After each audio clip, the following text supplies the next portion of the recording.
প্রতিদিন দোয়াটি একবার পাঠ করবেন, ওই দিন আপনি ইচ্ছা করলেও কোনো পাপ করতে পারবেন না। এই দোয়াটি নবীজি আমাদেরকে শিখিয়েছেন। সহিহ হাদিসের মধ্যে দোয়াটি আসছে। নবীজি বলছে, শয়তান তোমাদের প্রকাশ্য শত্রু। শয়তান তোমাদেরকে যে কোনো ভাবে ধোঁকা দিয়ে বোকা বানিয়ে সে তোমাদেরকে জাহান্নামে নিয়ে যাবে।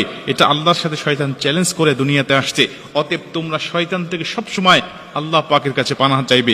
বান্দা পানাহ চাইতে দেরি হবে, আল্লাহ পাক শয়তান থেকে ওই বান্দাকে পৃথক করতে দেরি করবে না।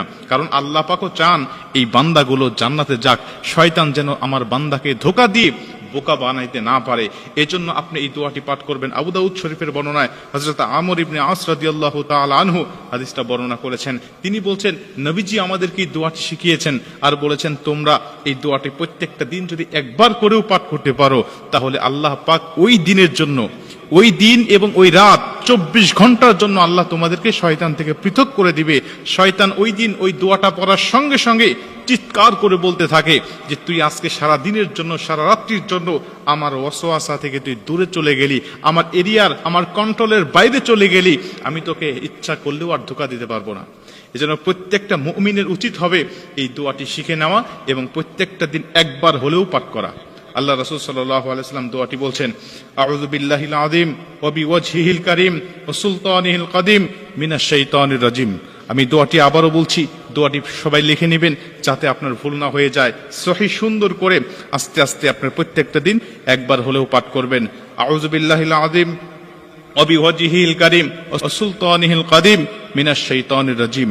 নবীজি বলছে, তুমি এইভাবে আল্লাহ পাকের কাছে এই দোয়াটি পাঠ করে শয়তানের কাছ থেকে তুমি পানাহ চাও, আল্লাহ তোমাকে শয়তান থেকে অবশ্যই পানাহ করে দিবেন এবং শয়তানের ধোঁকা থেকে তুমি মুক্ত হয়ে যাবে। শয়তান তোমাকে ধোঁকা দিতে পারবে না। শোনো, এই শয়তান এমনই শয়তান যে অন্যান্য নবীদেরকেও গুমরাহ করার জন্য সে উঠে পড়ে লেগেছে, কিন্তু আল্লাহ নবীদেরকে স্পেশাল ভাবে প্রোটেক্ট দিয়ে আল্লাহ পাক তাদেরকে হেফাজত করেছে। যেন আপনাকেও শয়তান আসবে নিকটতে ধোঁকা দেওয়ার জন্য, আপনার কাছে আসবে আপনাকে ধোঁকা দিয়ে বোকা বানানোর জন্য, বিভিন্ন ভাবে আপনাকে ইবাদত থেকে মাহরুম করার জন্য, যেন আপনি জান্নাতে না যেতে পারেন। জাহান্নামে যাওয়ার জন্য আপনার কোন পন্থা, কোন কৌশলে আপনাকে জাহান্নামে নিতে হবে, এই বিষয়গুলো শয়তান আপনাকে ধোঁকা দিয়ে বোকা বানিয়ে আপনাকে নিয়ে যাওয়ার জন্য বিভিন্ন কৌশল করে আপনাকে বাধ্য করবে। এজন্য আপনি ইচ্ছা করলেও শয়তানের কাছ থেকে বিরত থাকতে পারবেন না, কিন্তু আপনাকে পারার জন্য এই দোয়াগুলো অবশ্যই পাঠ করতে হবে, দোয়াগুলো পড়তে হবে। যদি পড়তে পারেন, আল্লাহ স্বয়ং নিজে শয়তান থেকে আপনাকে প্রোটেক্ট করবেন। আল্লাহ পাক আমাদের সবাইকে এই দোয়াটা পাঠ করার তৌফিক দান করুন।